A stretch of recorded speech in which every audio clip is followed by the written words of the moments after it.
How to find motivated sellers. In this training, we'll talk about how to find motivated sellers.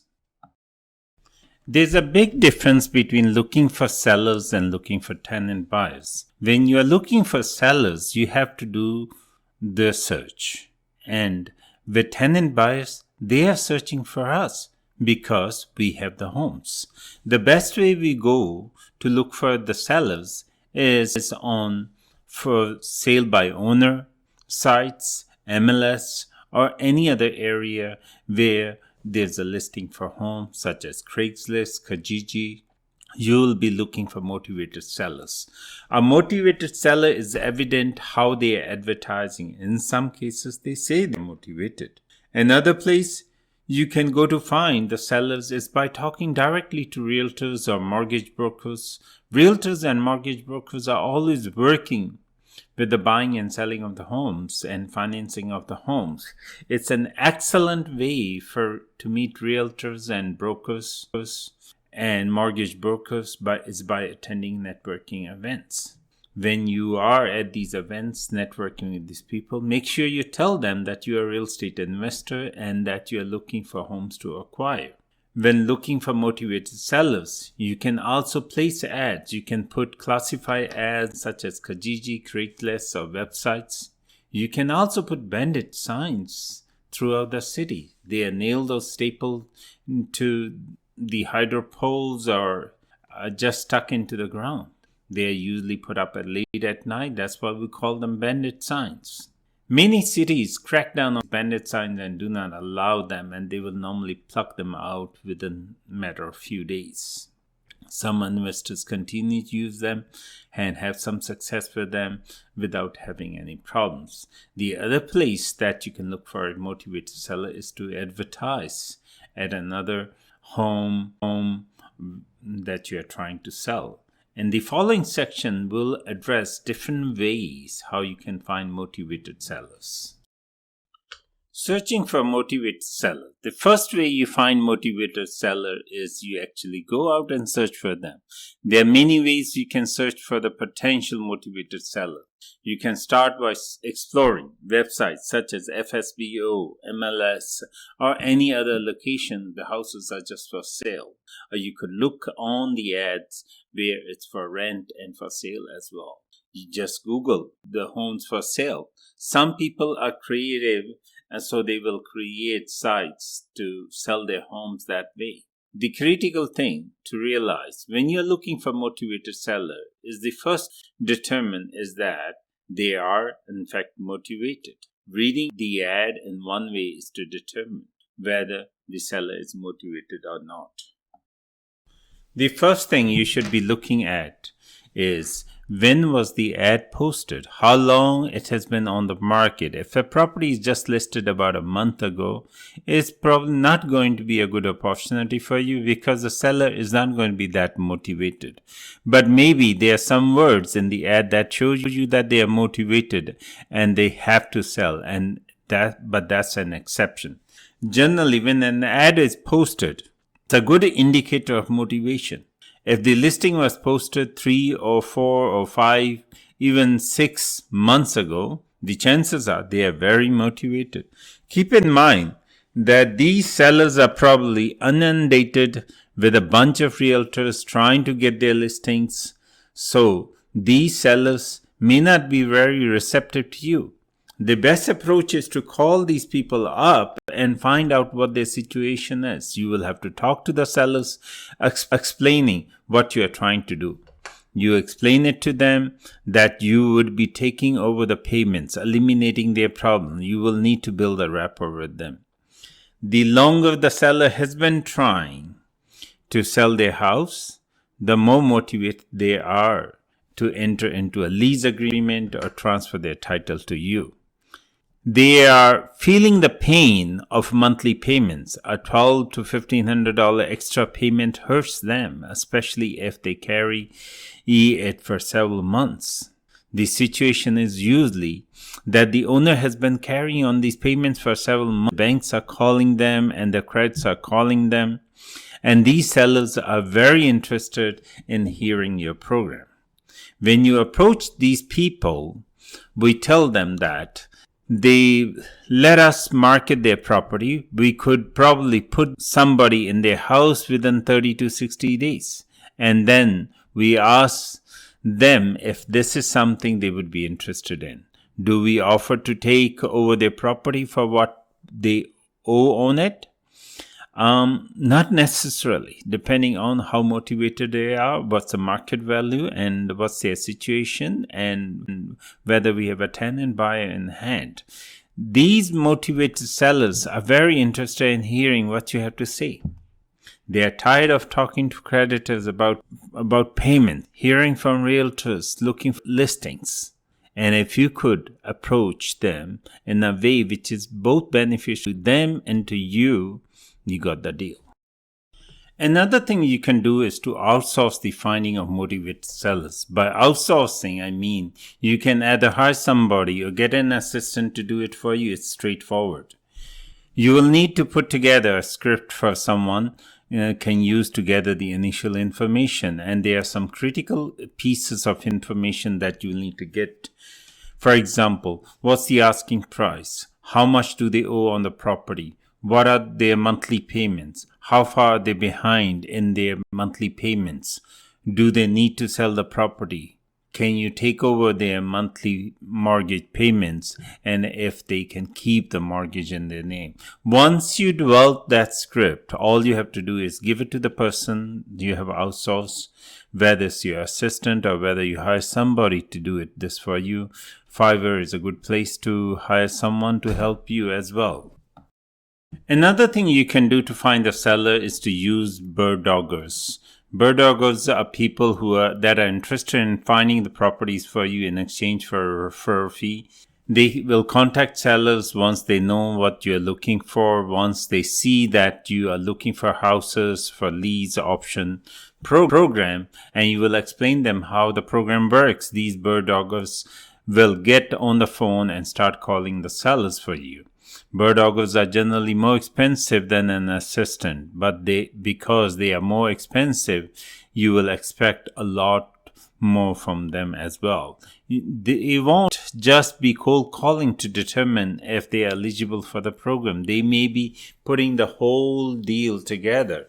They will be closing the deal, getting the contract signed off, and of course it will depend on the arrangement you have with them.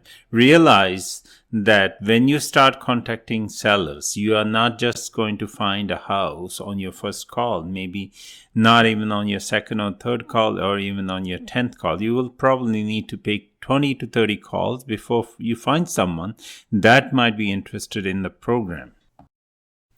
Like anything else in sales, it's a numbers game. The more calls you make, the more deals you will make. Make sure you make enough calls to get enough responses to get a discount. If you practice this approach every day, you should find 1 to 2 sellers a week interested in entering into the program, and maybe 3-4 deals a month is possible, or 3-4 properties a month is possible. In summary, the first way you find motivated sellers is by searching the websites and calling them. So make sure you are on the game. Advertising for motivated sellers. Another way to find motivated sellers is to advertise for them. By advertising, I mean placing ads on online classified ads, Craigslist and Kijiji, etc., social media, online classified ads. You may also try many of these online websites for sale by owner websites. The thing about advertising for motivated sellers is that there are not many sellers looking for your solution. There's no place where motivated sellers can go and say, how do I sell my house fast?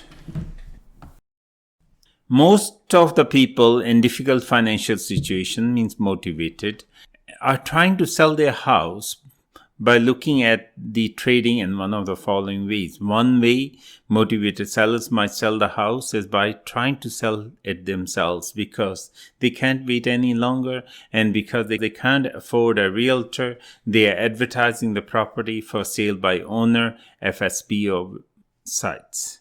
The other way they would try to sell is by using a realtor, but sometimes the realtor is not a viable option because the owner doesn't have enough equity in the house even to pay the realtor, and maybe the owner is stressed and they're trying to save money and things are not moving fast enough.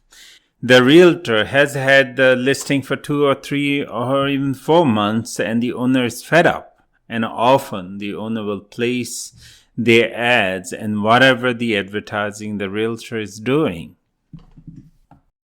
An excellent way to find motivated seller is by running ads on the social media. You can advertise by using Facebook ads. These ads can be targeted based on age, location, even on personal interests. Another place to advertise is Google AdWords. When using Google AdWords, make sure you use the right keywords. For example, house for sale. Maybe you're looking for credit problems or home equity loan. The key when advertising online for motivated seller is to be creative. Ensure the ad headline is so compelling that the motivated seller stop and look for you or find you. Use of the right keywords for the ads is very important. Look for the right ad sections to place these ads. We'll be discussing this technique more in detail in the next week's trainings.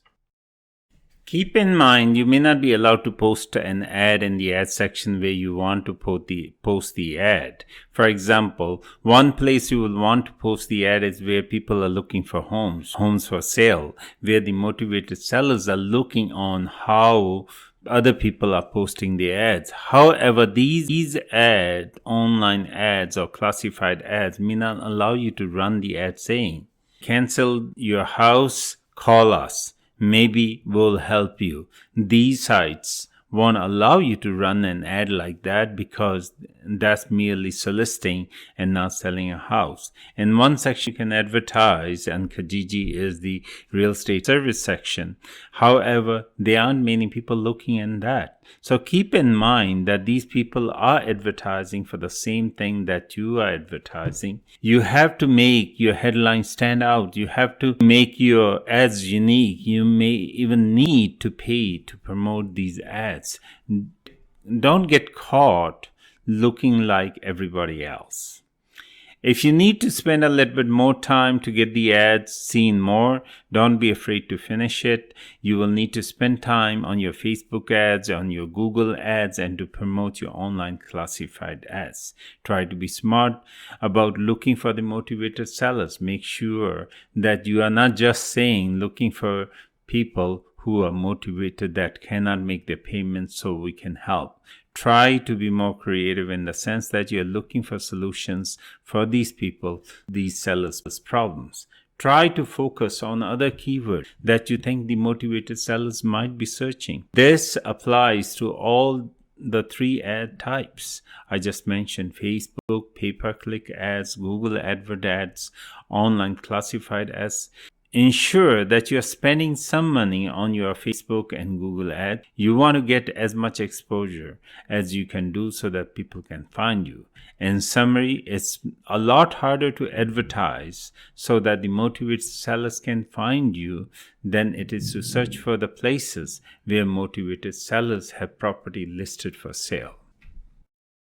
Networking for motivated seller. The last way to find out motivated sellers is by networking. By networking, I don't mean just going to the party and talking to people. I mean seeing and talking to the right people. First of all, everyone you speak to should end up knowing what type of business you are in, not just that you are in real estate invest. It would help if you are very specific about what you're doing. Ensure people know that you are helping people who have financial problems, can't meet their monthly payments for their homes. Especially you help those people solve the problem by taking over their monthly payments. Some people know that lease options and rent to own and what you do. Whatever the more common terms that people are familiar with within your neighborhoods, that's what you should is talk in their language and start using those words. Start explaining your program to them in that way. For example, one community I invest in, lease options, is a universal term. Another city I'm inactive, they have never heard of lease options. Rent to own is a more common term. And some people may not even know the ALP system, and so which is more better than both lease options and rent to own options. But you will explain to them that it's similar to rent to own and it's similar to lease options because those are the most well-known terms. Before you start networking, you need to develop an elevator pitch. That's what you want to do. Call it. I hate that expression. It's just a description of what you do and how you want to describe it so that people can understand. Once you have your pitch, you want to meet people who are interested in your service. It would be best to talk to professionals who deal with motivated sellers. A professional is the financial industry. You want to start a relationship with financial planners in your area, mortgage brokers. You want to start a relationship with bankers. However, bankers may not be keen on referring somebody to our program because they may not like some of our arrangements to take over the property and transfer the deed while the owner stays on the title. As long as the bank doesn't know about the transfer, or as long they are okay with the transfer, then maybe they are okay dealing with you. As long as the bank is making the money, they may be happy.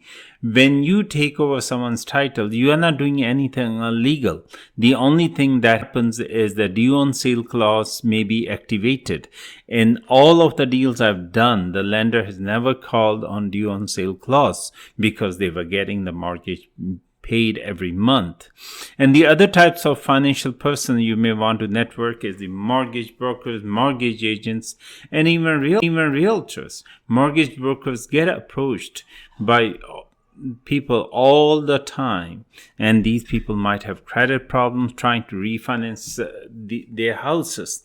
These people run into the real problems, and most of them want to refinance deals. Refer to them, the mortgage brokers. A mortgage agent contacts me and tells me that they have clients who came to them looking for a second mortgage, looking to refinance. They can't help them because the client doesn't have the credit.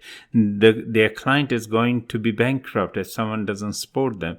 We'll look into the situation and present alternatives to the clients. One option is to bring a third-party investor to buy the property or to buy the house and lease it back to the owner. And that's what we refer to as a lease buyback, which we already covered. The other option for these people is to hand over their house for us to rent another place on their own. In this case, we'll take over their monthly payments, and if this makes sense for us to do so. In most cases, there's much better situation for these people. For example, let's say the owners are paying $2,000 for their mortgage, and let's say I could rent that house under rent to own program for $2,500, and that's the type of deal I would be very interested in doing. For example, the owners may find another place to rent at much lower monthly payment of $1,000 to $1,200 a month. Networking is the fundamental way to find motivated sellers. Networking is essential as long as you know people and they know what you are doing. Don't be shy about talking about your real estate investing. People sometimes try to hide it from other people. They think that people think this is a big shot real estate investor. They will be treated differently. People will talk to them differently and think that they are snob. Don't worry about that. Make sure that you're talking to the people, that they understand this is what you do. Whenever I'm with people, they always ask me, and how's the real estate business? Eventually people will ask me, what is that I do? Sometimes I'll arrange to have lunch with them and explain what I do. Even if these people are not interested, they are not motivated, they could become investors, and maybe they will know somebody who is in that situation, and maybe they have friends or family that are motivated. Perhaps they know someone that might be interested in our services as a motivated seller or as a motivated buyer. In summary, make sure you're communicating your service effectively, network with the right people, go to the suitable events. You probably aren't going to find a lot of motivated sellers at $500 a night events. That's not that. I go to these.